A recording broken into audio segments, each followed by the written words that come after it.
Motorcycle rider sa Russia sumalpok sa likuran ng truck.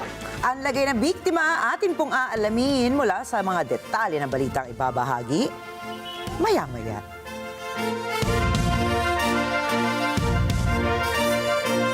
Magandang gabi, ako po si Ricky Mathay. Ako si Nina Richie Alago Flores, ito ang mata ng Agila International. Para naman sa mga headlines ngayong araw ng Miyerkules.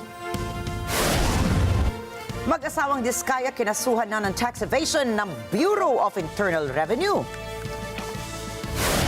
Pilipinas at Japan magsasagawa o nagsagawa ng joint military exercise sa ilalim ng Reciprocal Access Agreement. North Korean leader Kim Jong-un nakipagpulong kay Laotian President Tonglona Sisulit. Motorcade ni Ecuadorian President Daniel Noboa inatake ng mga tao. At 15 katao patay matapos matabunan ng lupa sa landslide sa India.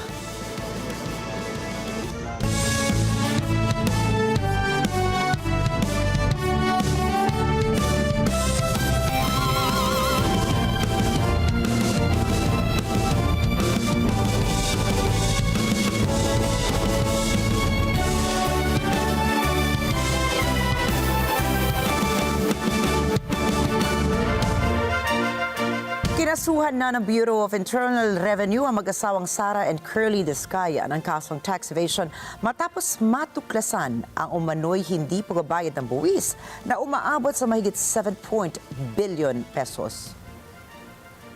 Inihain ni B.I.R. Commissioner Romeo Lumagi Jr. ang reklamo sa Department of Justice kasabay ang pagsasampa rin ng kaso laban naman sa isang corporate officer ng St. Gerard Construction General Contractor and Development Corporation kung saan konektado ang mag-asawang Discaya.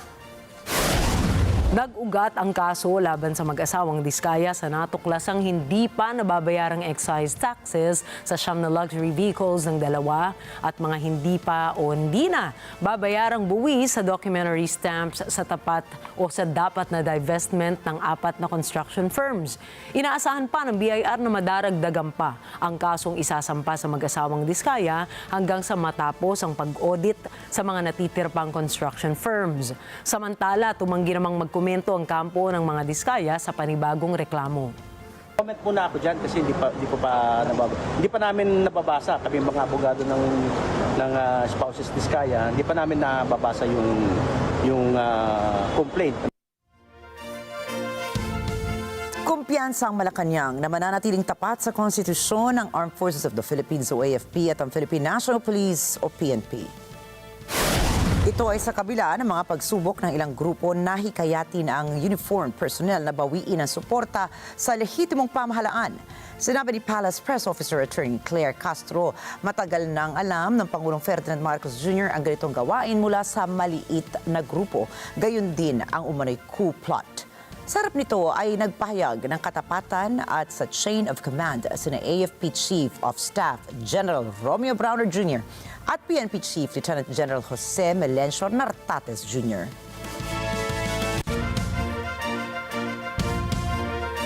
Sinimulan na ng Pilipinas at Japan ang kauna-unahang joint military exercise sa ilalim ng Military Access Pact o Reciprocal Access Agreement na nilagdaan ng dalawang bansa noong September 11, 2025.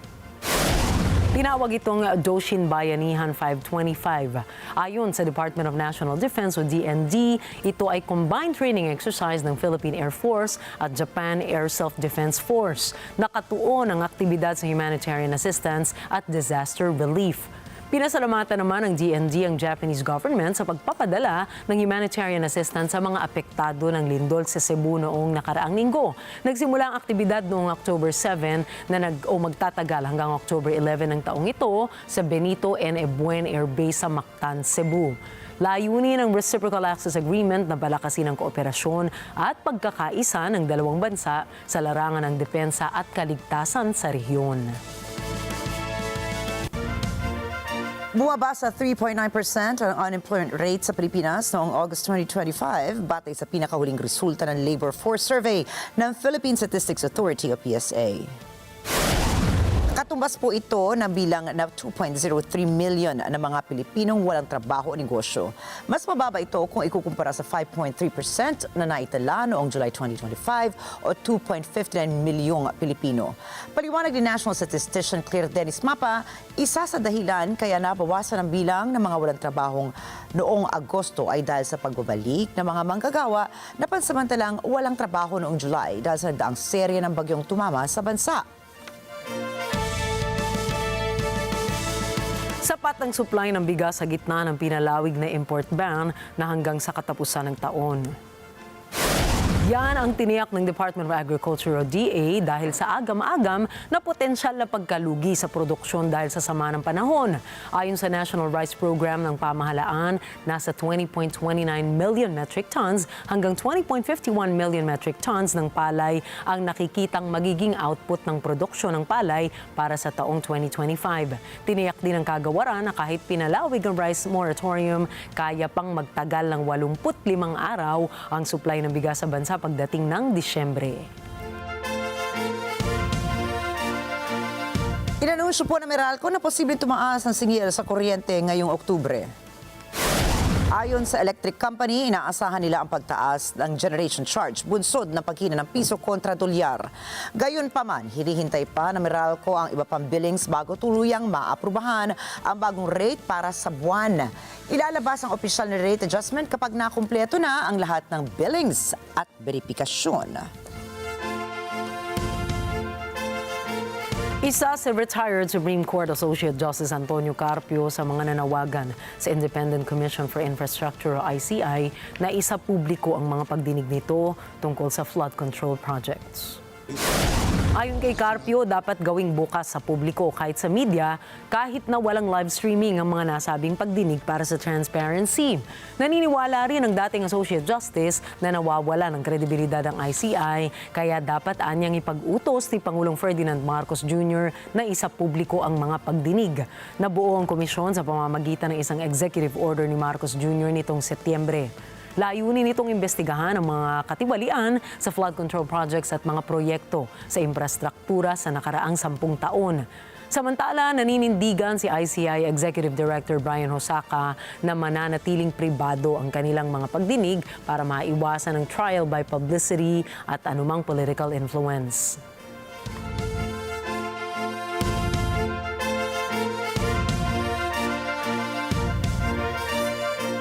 Pinag-iisipan naman mabuti ni Senadora Pia CAYETANO ang pagiging chairperson ng Blue Ribbon Committee o BRC ng Senado. Hindi anya madaling umuo sa bagong posisyon at dahil nabanggit ang kanyang pangalan sa caucus ng Senate Majority, tungkulin anya ikonsidera ang nasabing posisyon. Inamin din ni CAYETANO mabigat ang trabaho sa BRC at mayroon anya siyang 2 na komite. Kaya minabuti ng senadora na gamitin ang kanilang session break para mag-isip kung kaya nga niyang hawakan ng BRC. Nagsilbi na si CAYETANO bilang tagapangulo ng Senate Blue Ribbon Committee noong 2024 sa ilalim ng 19th Congress. Susunod, North Korean leader Kim Jong-un nakipag-usap kay Laotian President Thongloun Sisoulith sa Pyongyang. 5 suspect arestado para sa assassination attempt kay Ecuadorian President Daniel Noboa.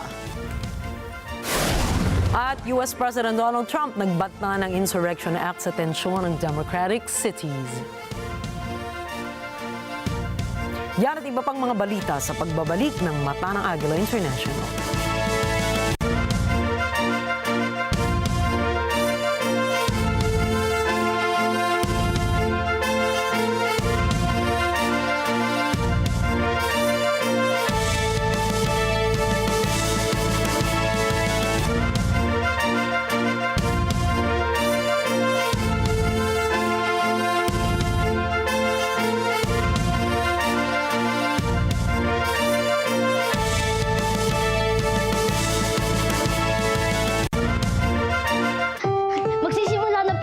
Ang susunod na programa ay rated PG. Ang telebisyon at pelikula ay mahalagang parte ng bawat pamilyang Pilipino. It plays a crucial role in telling our own story. They say music is the art of organizing sounds.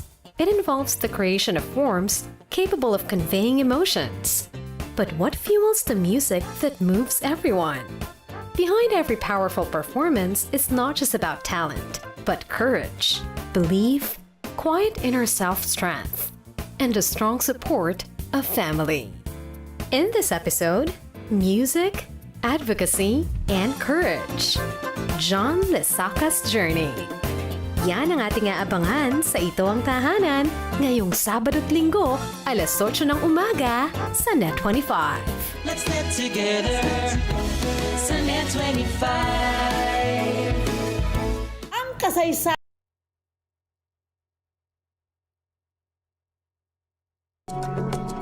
As time passes by, we learn about your story.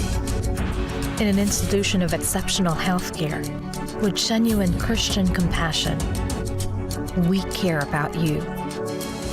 With a safe, secured, and sanitized environment, accompanied by a team of trusted healthcare professionals, we're built this way to serve you better. By providing affordable health services to general population, we want what's best for you. Because at New Era General Hospital, everyone matters.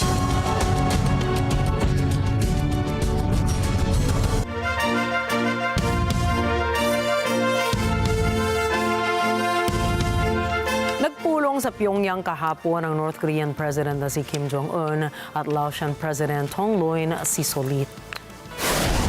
Pangunahing pinag-usapan ng dalawang lider ang pagpapalakas ng kooperasyon sa pagitan ng kanilang mga bansa. Sinabi ni Sisolit na kaalyado ng Laos ang North Korea at magpapatuloy ang Southeast Asian country sa pagpapaigting ng relasyon nito sa North Korea.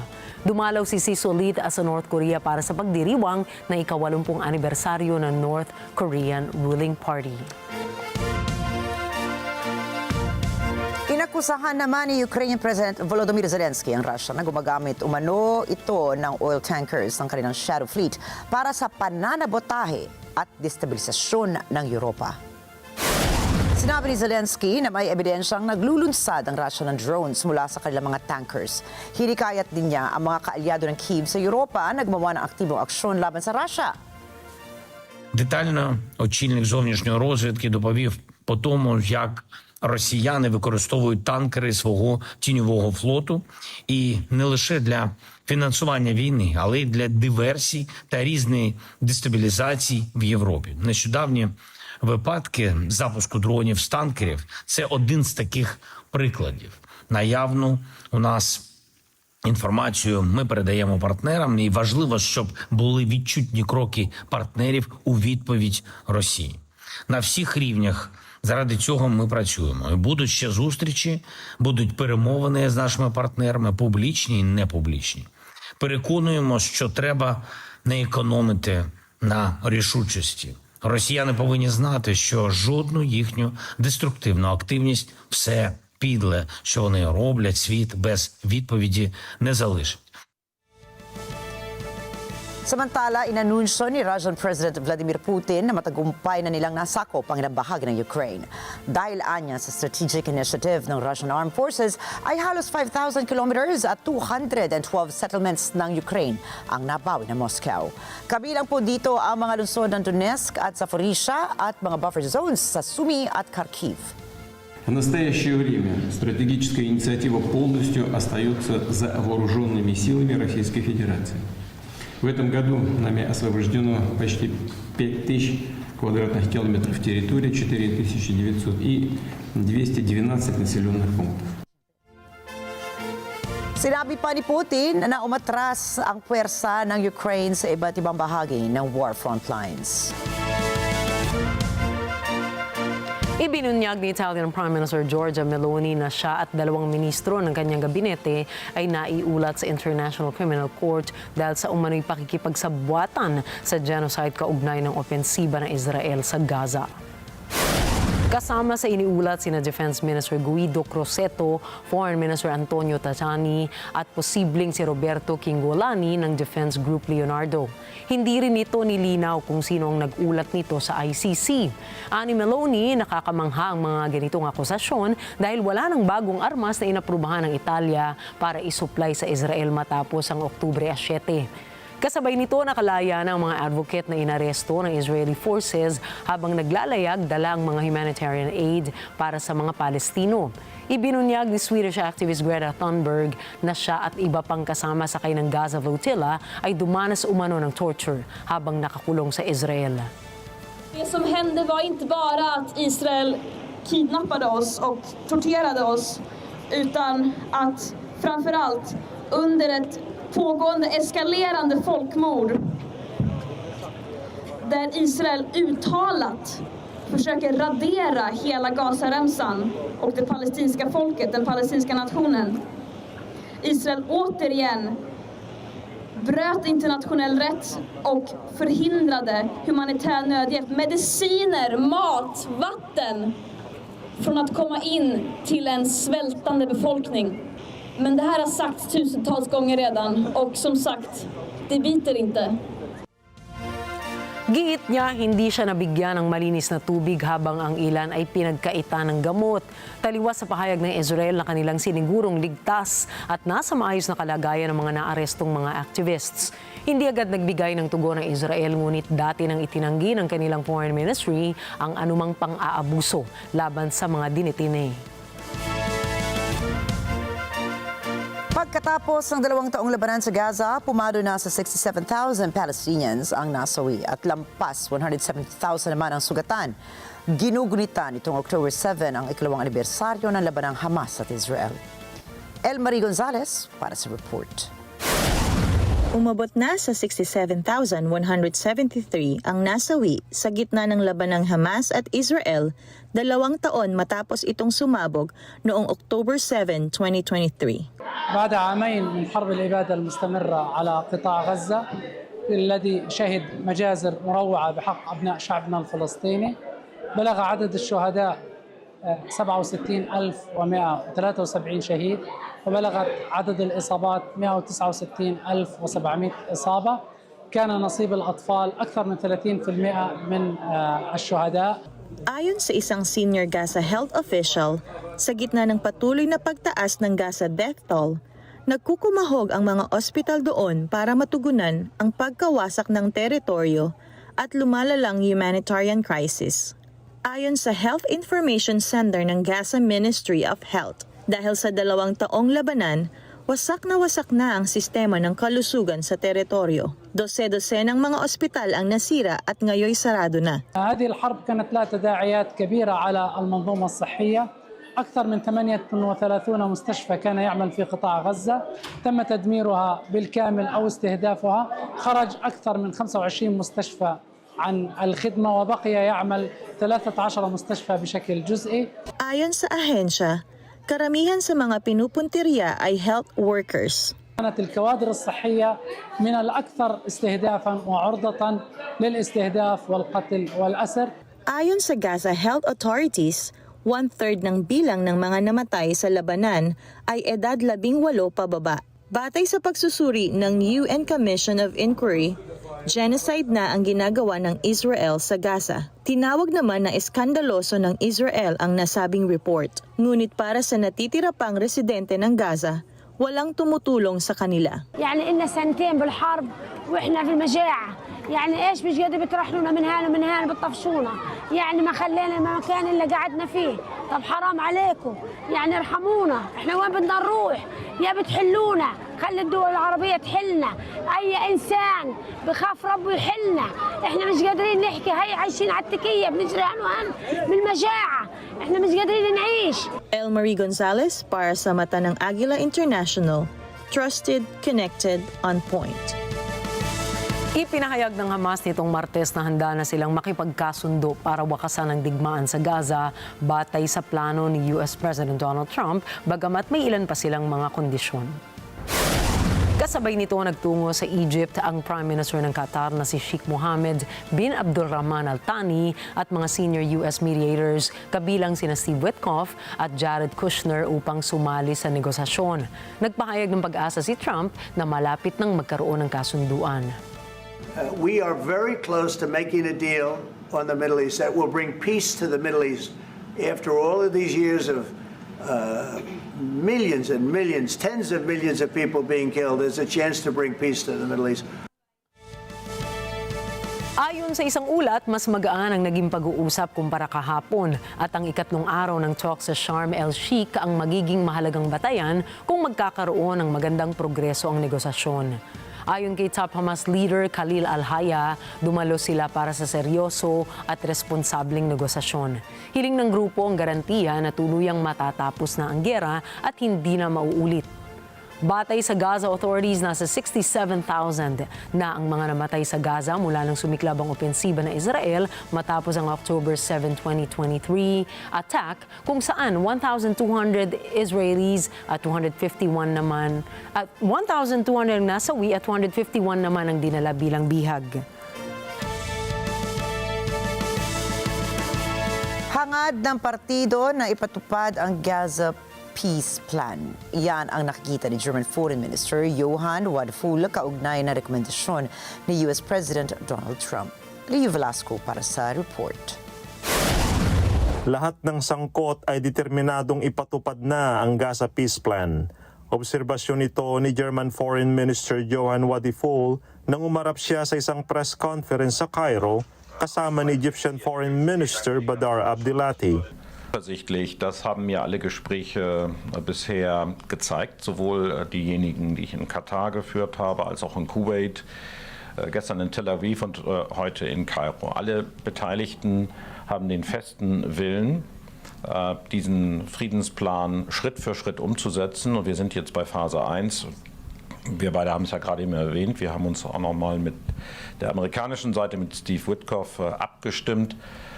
Aber die Details müssen jetzt in aller Ruhe und ehrlich gesagt auch in Vertraulichkeit miteinander besprochen werden. Ipinaliwanag ni Wadful kung ano ang dapat na maunawaan ng Hamas para sa pagkakamit ng kapayapaan. Hamas muss verstehen, dass die Geiseln, die in ihren Händen sind, für sie kein Faustpfand mehr sind, sondern eine Belastung. Und ich glaube, wenn das eingesehen wird und wenn auch Hamas einsieht, dass der Abschluss dieser Verhandlungen eine neue Zukunft öffnet, dann haben wir eine wirkliche Chance, endlich diese große Katastrophe einzudämmen. Wir werden sie nicht sofort beendigen können, aber einen ersten wichtigen großen Schritt zur Befriedung der Region zu machen. Kumpiyansa naman si Egyptian Foreign Minister B.I.R. Abdelati sa magagawa ng peace plan ni Trump. نأمل بطبيعة الحال في تهيئة الظروف المواتية لإطلاق سراح الرهائن وعدد من المحتجزين الفلسطينيين بالإضافة إلى النفاذ الكامل للمساعدات الإنسانية إلى داخل القطاع دون أي عوائق وأيضا العمل على الاتفاق على خرائط لإعادة انتشار القوات الإسرائيلية تمهيدا للانسحاب من قطاع غزة ونحن كلنا ثقة في قدرة الرئيس دونالد ترامب على تنفيذ هذه الخطة. Nakikita ang plano ni Trump na posibleng paraan para mawakasan na ang giyera. Leo Velasco para sa mata ng Agila International. Trusted, connected, on point. Mamamagitan na rin ang Prime Minister ng Qatar at delegasyon ng Turkiya sa ikatlong araw ng peace talks sa pagitan ng mga negotiators ng Hamas at Israel na naglalayong mawakasan na ang giyera sa Gaza. Sayın Trump'ın barış planına verdiği cevabı memnuniyetle karşılıyoruz. Hamas daha önce defalarca yaptığı gibi barışa hazır olduğunu gösterdi.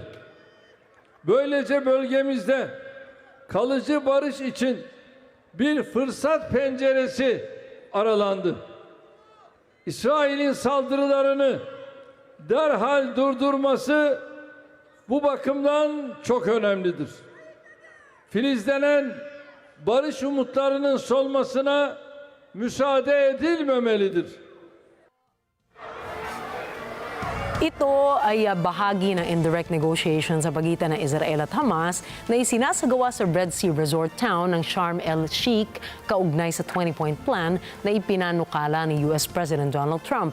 Kamakailan lamang ay pumayag ng Hamas sa naturang 20-point plan na isinusulong ni Donald Trump para sa Gaza, kung saan sinabi nilang prioridad nila ngayon ang matigil na ang pagpatay sa mga Palestino. أولويتنا الوقف الفوري للعدوان الصهيوني وحرب الإبادة على قطاع غزة، ونجدد عهدنا بالتمسك بكامل حقوق شعبنا الوطنية الثابتة والدفاع عن تطلعات شعبنا الأبي في التحرير والإصلاح والاستقلال، إيمانا منا بمسؤوليتنا الوطنية تجاه شعبنا وحقوقه المشروعة. تعاملت الحركة بمسؤولية عالية مع كل مقترحات وقف إطلاق النار خلال العامين الماضيين، والتي كان آخرها مقترح الرئيس الأمريكي دونالد ترامب. Sinabi ni Trump na makikibahagi rin ng US negotiators sa naturang pag-uusap. Nagpahiwatig din ang US President na may posibilidad na makamit ang kapayapaan sa Middle East at ang pagnanais na agarang mapalaya na ang lahat ng natitirang mga bihag ng Hamas sa Gaza. Ayon kay Trump, gagawin ng Amerika ang lahat para matiyak na susunod ang bawat isa sa kasunduan sakaling magkasundo na nga ang Hamas at Israel sa ceasefire. I want to thank the countries that helped me put this together. Qatar, Turkey, Saudi Arabia, Egypt, Jordan, and so many others. So many people fought so hard. This is a big day. We'll see how it all turns out. We have to get the final word down in concrete. Very importantly, I look forward to having the hostages come home to their parents and having some of the hostages, unfortunately, you know the condition they're in, come home likewise to their parents, because their parents wanted them just as much as though that young man or young woman were alive. So I just want to let you know that this is a very special day, maybe unprecedented in many ways. It is unprecedented, but thank you all, and thank you all to those great countries that helped. We were given a tremendous amount of help. Everybody was unified in wanting this war to end and seeing peace in the Middle East. And we're very close to achieving that. Thank you all. Inihayag ni Madagascar President Andry Rajoelina na magsasagawa siya ng national dialogue matapos magbigay ng 48 hours ng ultimatum ang mga nagpoprotesta para tugunan ang kanilang mga kahilingan. Isasagawang national dialogue upang pakinggan ang hinaing ng mga mamamayan at maglatag ng pangmatagalang solusyon sa mga isyong kinaharap ng bansa. Ngunit tinanggihan naman ng mga kabataang nagpoprotesta ang alok ni Pangulong Rajoelina na makibahagi sa panawagang ito. Gayunpaman, hindi natahimik ang mga pagpoprotesta dahil sa matinding kahirapan at katiwalian sa pamahalaan. Nananawagan na rin ang mga ito na magbitiw na sa pwesto ang Pangulo.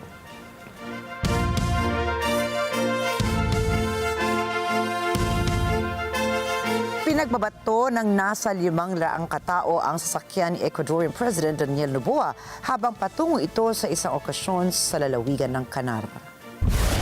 Nakuhanan ng video ang paghahagis ng mga bato ng mga tao sa gilid ng kalsada. May nakita rin umano nga mga tama ng bala sa sasakyan ng Pangulo. Walang naiulat na nasaktan o nasugatan sa nangyaring insidente. Formal namang nagsumite ang Environment and Energy Minister na si Ines Manzano ng ulat hinggil sa tangkang pagpatay laban kay Noboa. Sa ulat, 5 katao ang naaresto na nahaharap sa kasong terrorism and attempted assassination.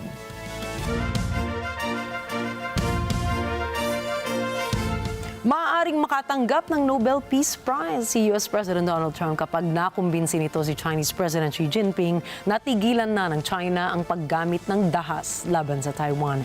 Yan ang naging pahayag ni Taiwanese President Lai Ching-te.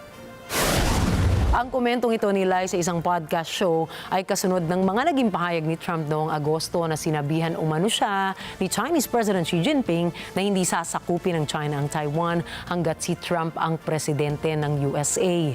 Nauna nang nagpahayag si Trump ng kanyang pagnanais na makatanggap ng Nobel Peace Prize. Ang 2025 winner ng Nobel Peace Prize ay formal na iaanunsyo sa Biyernes sa Oslo, Norway. Samantala, aapila ang White House laban sa desisyon ng korte na humaharang sa deployment ng National Guard troops sa Portland, Oregon. Anjo Milano para sa balitang yan. Kumpiyansa ang White House sa legal authority ni Pangulong Donald Trump na mag-deploy ng National Guard troops sa Portland, Oregon. Kaya naman aapila ito laban sa pasya ng federal judge na pansamantalang harangan ang nasabing deployment. Ayon kay White House Press Secretary Caroline Leavitt, may karapatan ang Pangulo na gawin ang ganitong deployment kung sa tingin niya ay kailangan. Second question. A federal judge over the weekend that the president had appointed to the bench in his first term in office basically argued that he could not deploy other states' National Guards to Portland, basically said that it was untethered, his argument, to what is actually happening on the ground.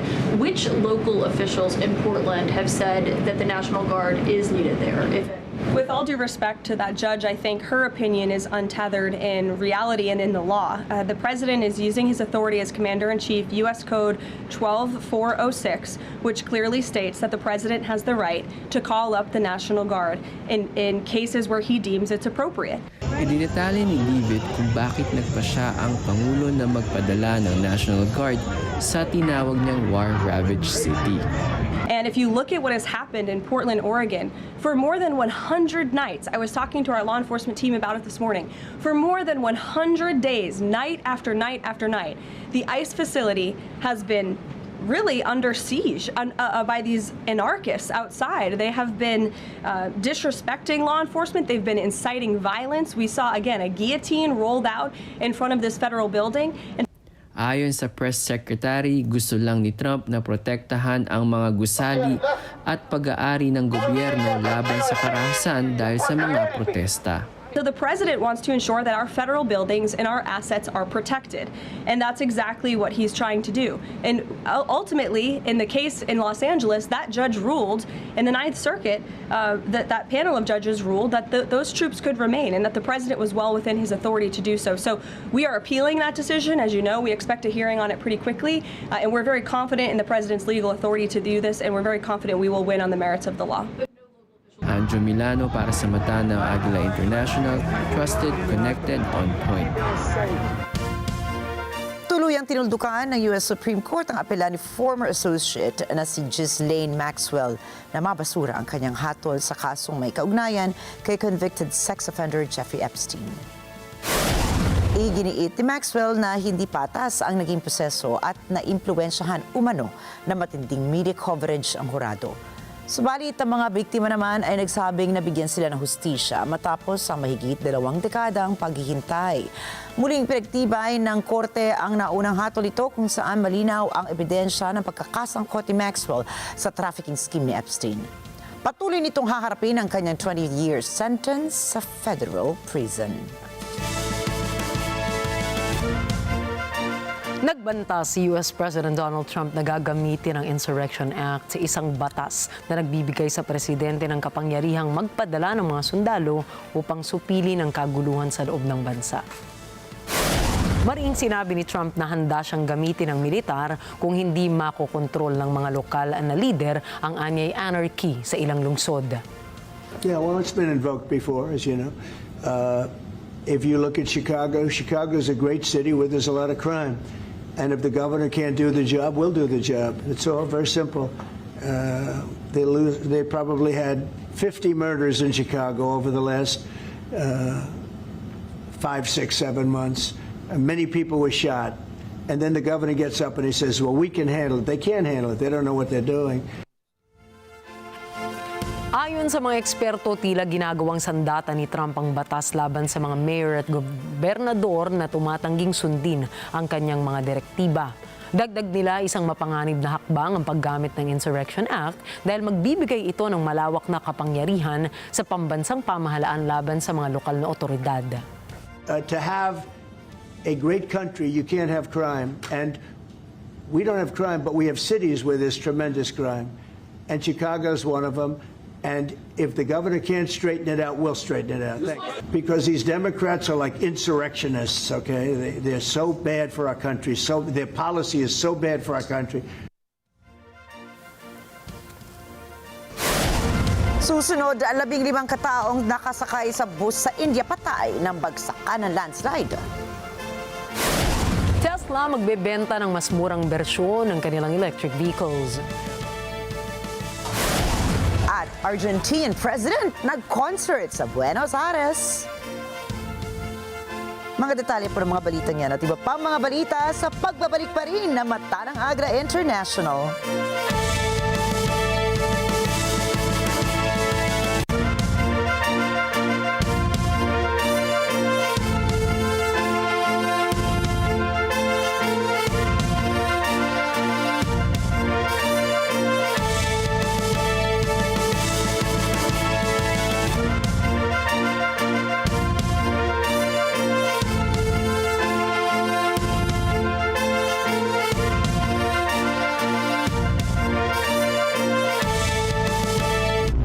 Matapang at mapanuring komentaryo. 70 to 80% of our Congress is political dynasty. So paano naman yan magkakaroon ng checks and balance? Ikaw yung congressman, yung asawa mo yung mayor. Balita at impormasyon, detalyado at makabuluhan. Hihimayin para sa mas malalim na talakayan. Samahan ng mga batikang komentarista. Ali Soto. This is for him to have his day in court, di ba, Senator? Alam mo naman yan, nag-aral ka din ng batas. At Pat P. Daza. Yung mga ganitong pagsasalita ng China, yan ba'y dapat ikabahala natin? Dapat ba natin ikatakutan? ASPN. Ano sa palagay nyo? Lunes hanggang Biyernes, alas 8 hanggang alas 10 ng umaga sa Net25.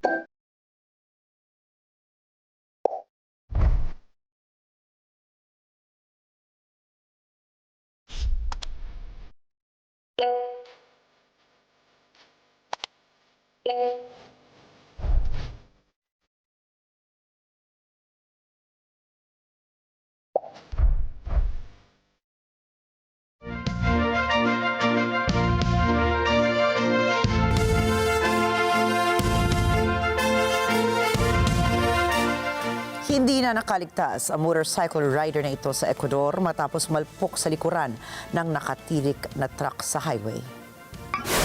Ayon sa police report, patuloy ng pagpapatakbo ng rider sa kanyang motorsiklo kung kaya't hindi na ito nakapag-brake at tuluyang tumama sa likuran ng truck. At dahil po sa lakas ng impact ay kaagad na namatay ang rider sa insidente. Patuloy naman ang pagpapaalala ng traffic authority sa mga motorista na palagi ang sumunod sa traffic rules at magmaneho ng atentibo para makaiwas sa anumang sakuna.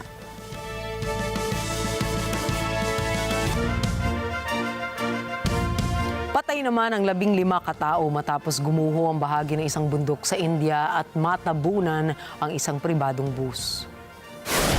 Ayon sa National Disaster Response Force, sa 18 katao na lula ng bus ay 2 lamang ang nakaligtas sa insidente at isa naman ang patuloy pang hinahanap ng mga rescuers. Nangyari ang landslide dahil sa malakas na pag-ulan sa Himalayan region ng bansa sa linggong ito.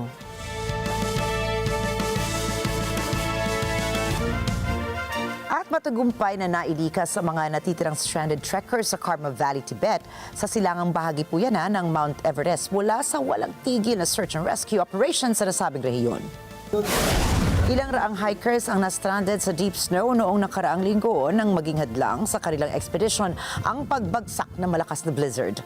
Sa taas na 4,200 meters, kinailangang alalayan ng rescuers ang halos 300 hikers.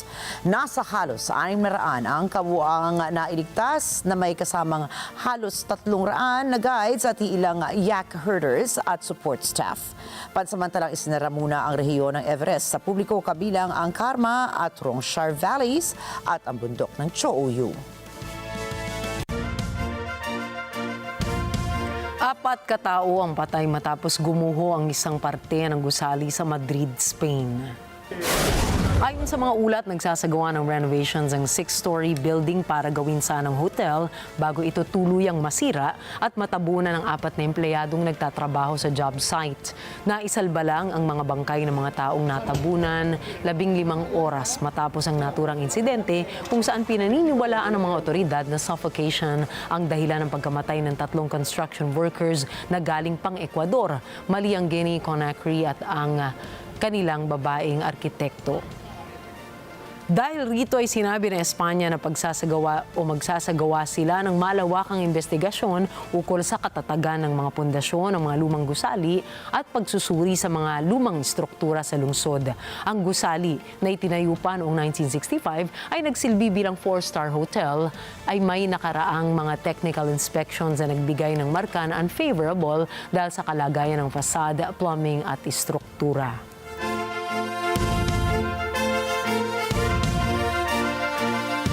Dismayado ang American air traffic controllers nitong mga nakarang araw dahil sa government shutdown. Ito ay dahil pinagtatrabaho sila ng walang bayad. At dahil po dyan, dumarami ang bilang ng nagko-call in sick o naka-sick leave. Ayon naman kay U.S. Transportation Secretary Sean Duffy, dahil sa mga nagsasabing may sakit sila, halos 50% ng air traffic staffing ang nawawala. Hindi binanggit ni Duffy kung saan nagaganap ang staffing issues. Thomas eye likeness for the rest of their details. The controllers manning this tower are feeling more pressure than usual these days. The stress of managing the airspace where hundreds of planes arrive and depart daily from a busy airport is enough on its own. But now, the U.S. government shutdown has added to their worries because they're not getting paid. Transportation Secretary Sean Duffy says despite no pay, controllers are still required to report for duty. They're part of our critical infrastructure. The problem is they're going to show up for work and they're not going to get paychecks. And without an income, how is that going to affect their performance?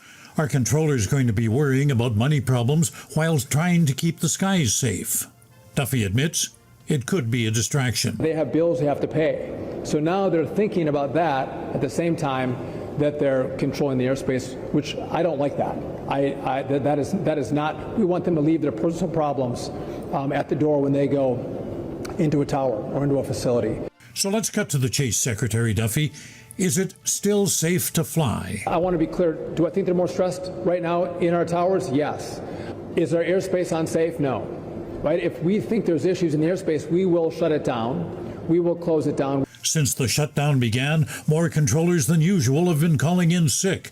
Duffy says they're tracking those numbers. There's been, one facility one day, another facility another day. Some areas there's been a 50% reduction in some of the staffing.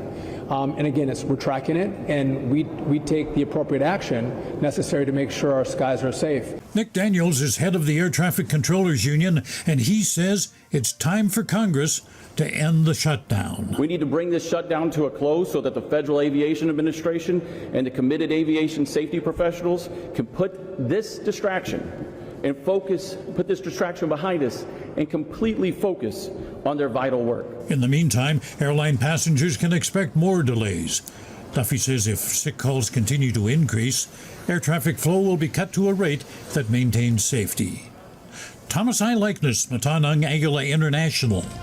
Trusted, connected, on point.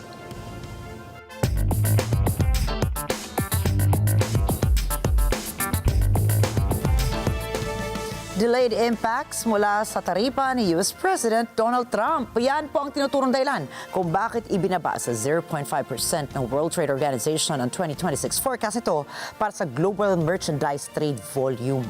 Emmy Kapilitaroha para sa balitang yan.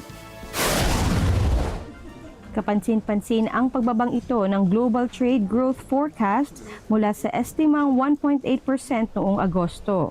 Ayon kay World Trade Organization Director General Gozi Okonjo-Iweala, labis ang kanyang pag-aalala sa sistema ngayon. The outlook for next year is bleaker, yes, and how concerned I am, very.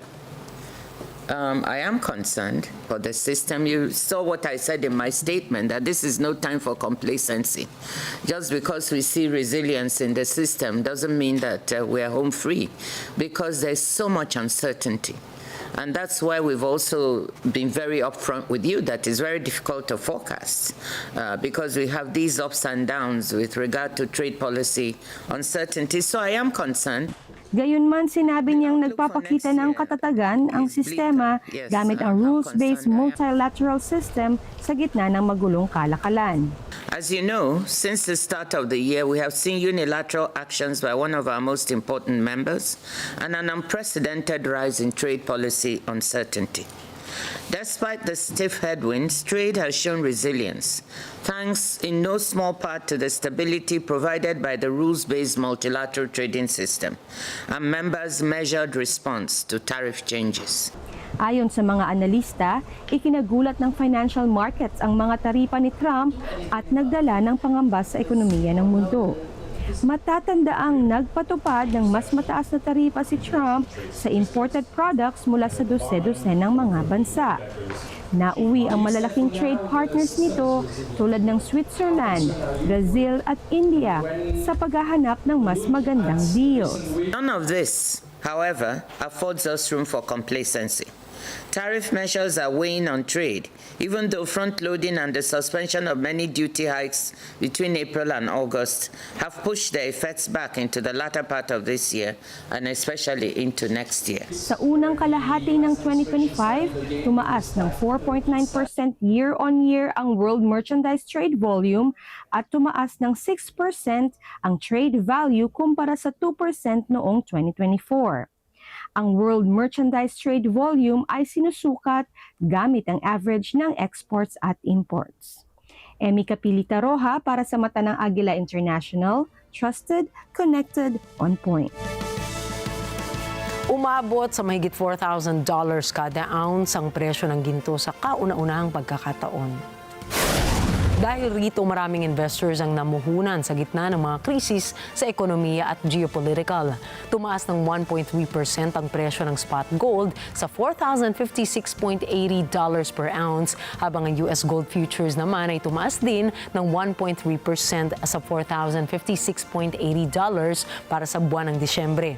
Umakyat din ng 2.3% sa $48.91 per ounce ang presyo ng silver mula sa pinakamataas na presyo nitong $49.51. Ayon sa mga analyst, tumaas ang presyo ng ginto dahil sa iba't ibang dahilan, kagaya ng inaasahang pagbaba ng interest rate, kaguluhan sa politika at ekonomiya, pagpasok sa puhunan ng Gold Exchange Traded Fund at paghina ng dolyar. Sabi ng Deutsche Bank at Goldman Sachs, inaasahang magpapatuloy pa ang pagtaas ng presyo ng ginto hanggang 2026 sa kalagitnaan ng malakas na demand sa gold-backed ETF at pagpaparakas ng investor interest. Sa kabuuan, ang ginto ang isa sa mga pinakamagagandang investments ngayong 2025 matapos tumaas ng mahigit 54% mula noong nakaraang taon.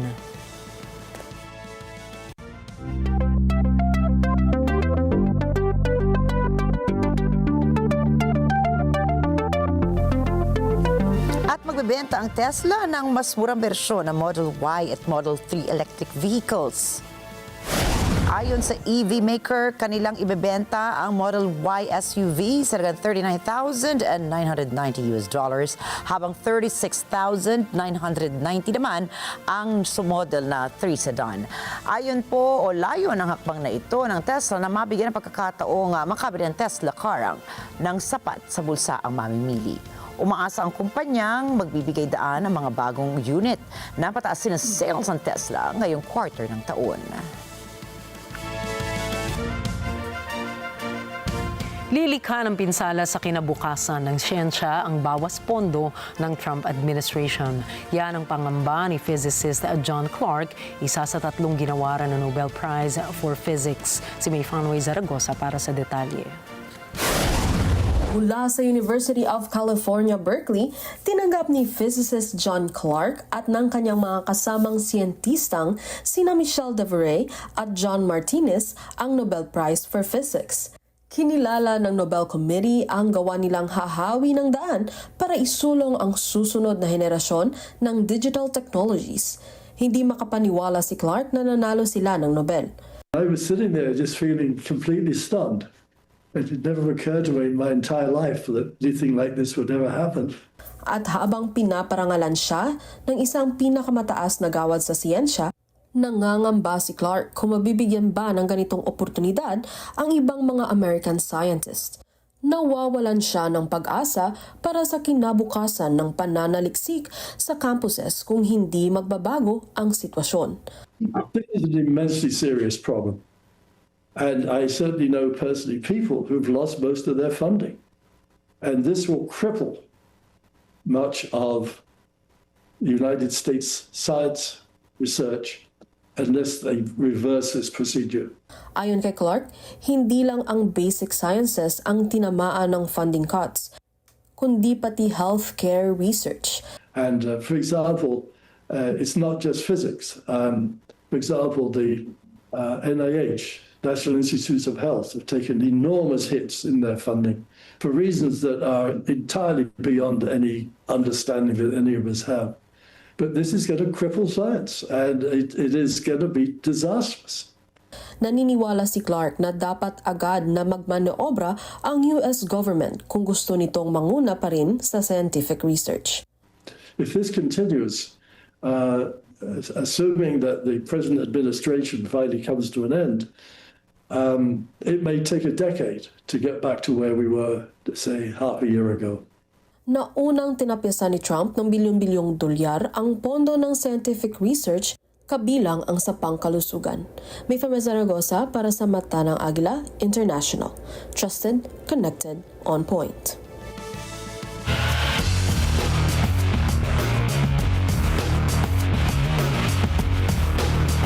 At nagpakita ng isang kapanapanabik na laban ang mga koponan ng Indiana Pacers kontra Minnesota Timberwolves at ng Chicago Bulls kontra naman Cleveland Cavaliers matapos ng mahihigpit na pagharap para sa panimula ng NBA preseason. Kay Lara para sa preseason ballgame. Nagparamdam ng isang mahigpit na overtime thriller ang pagharap ng Indiana at Minnesota nang tapusin ng Pacers ang kanilang showdown sa defensive 1-point lead sa huling segundo ng laban. Nanguna naman sa opensa ng Pacers ang kanilang rookie guard na si Ray J. Dennis na may 16 points at 5 rebounds para sa kanyang 19-minute spotlight on the court. Sinabayan ito ng court efforts mula sa kanilang forward na si Jarris Walker na may 13 points, 3 assists at 5 rebounds para sa kanyang 24 minutes on the clock. Hindi rin nagpauli ang Pacers starters na sina Pascal Siakam na may 14 points, Aaron Nesmith na may 12, at 8 mula kina Benedict Mathurin at Andrew Nembhard. Sa kabila ng pagkatalo, nauwi naman ng Timberwolves guard na si Anthony Edwards ng 17 from the field at mula sa forwards na sina Naz Reid na may 10 at Julius Randle na may 14. Samantala, nagwagi naman sa mahigpit na showdown ng Chicago Bulls laban sa Cleveland Cavaliers mula sa kanilang court plays at 3-point range. Nanguna sa laban ng Bulls forward na si Matas Buzelis na may 19 points at 8 rebounds at sinabayan ni Isaac Okor na may 11 from the field. Nagdomina naman sa laban sina DeAndre Hunter at Craig Porter Jr. na may 17 each sa kabila ng pagkatalo. Abangan natin bukas ang mga unang pagsabak ng Houston Rockets versus Utah Jazz at Memphis Grizzlies versus Boston Celtics sa panimula ng NBA preseason. Kay Lara para sa sports ng Mata ng Agila International. Trusted, connected, on point.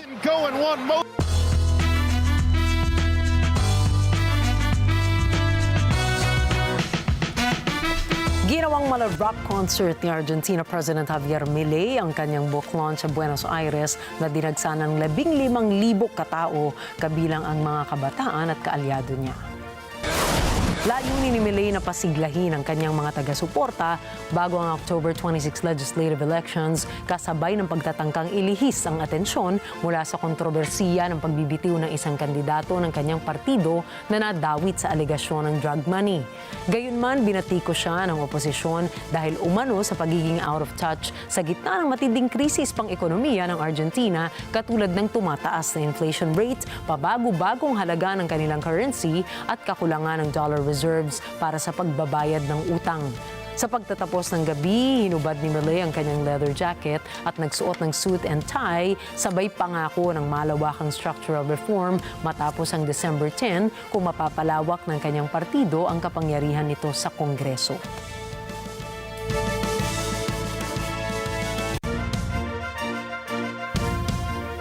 Sa ibang balita naman po, si dating Egyptian Tourism and Antiquities Minister Khaled EL-ENANY ang pinili ng United Nations Cultural Agency o UNESCO bilang bagong hepe nito. Si Sakmar para sa karagdagang mga detalye. Hawak na ngayon ni UNESCO Chief Khaled El-ENANY ang susi para buhayin ang pondo ng ahensya matapos bawiin na naman ng US ang pondo nito. Natalo ni 54-year-old El-ENANY si 69-year-old Fermin Edward Matoko ng Republic of Congo. Si El-ENANY ang paboritong manalo sa secret ballot sa loob ng 4 na taong termino. Inilunsad niya ang kampanya sa pasimula ng Abril 2023. Nakakuha siya ng malakas na regional backing at international alliances. Kinakatawan ng UNESCO Board ang 58 sa 194 member states ng ahensya. 55 ang bumoto kay El-ENANY, 2 ang kay Matoko, habang wala namang binoto ang US. Isusulong ang pagpili para aprubahan ng UNESCO members sa November 6. Sa kasalukuyan, tumatanggap ang UN Culture and Education Agency ng may 8% ng budget nito mula sa Washington. Mawawala ang pondong ito kapag umatras na sa pagtulong ang US sa katapusan ng taon. Ashley Sakmar para sa Mata ng Agila International, Trusted, Connected, On Point. Ipinagalob ang 2025 Nobel Chemistry Prize kay Susumu Kitagawa, Richard Bobson at Omar Yagi. Ang tatlong laureates ay kinilala sa pagbuo nila ng molecular constructions na tinatawag na Metal Organic Frameworks o MOF. Ayon sa Royal Swedish Academy of Sciences, ang mga nagawang MOF ay maaaring makatulong upang masolusyonan ang malalaking problema ng sangkatauhan. Ilan sa mga pinakilalang Nobel Chemistry laureates, sina Ernest Rutherford noong 1908 at Marie Curie noong 1911. At nagningning ang kalangitan matapos magsagawa ng Mid-Autumn Drone Show sa Kuangqing Municipality sa Southwest China nitong Lunes ng gabi. Libo-libong drones ang sabay-sabay na nagliwanag at bumuo ng mga kamanghamanghang imahe na ikinatuwa ng mga dumalo sa naturang event. Ang Mid-Autumn Drone Show ay nagsilbing isang makabagong pagsasama ng sining at teknolohiya na nagbigay ng tila kakaibang tanawin sa munisipalidad na ito ng China.